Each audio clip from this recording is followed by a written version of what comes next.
Linkurious Enterprise is an on-premises and browser-based platform. It is designed to help analysts detect and investigate threats in large volume of connected data. It connects directly to a graph or RDF database.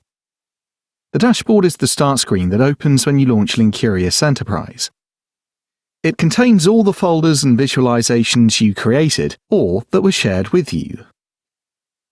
You can create a new visualization or folder from the top right icons.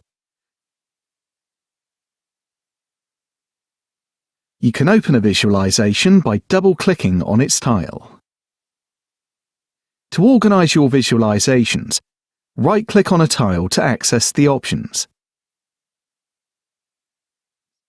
From the dashboard main menu, you can access different screens. Click on the tab Alert opens the Alert dashboard, where you access and manage the active alerts. The tab Visualization brings you back to the main dashboard. Next to that, you can see the active data source and change it.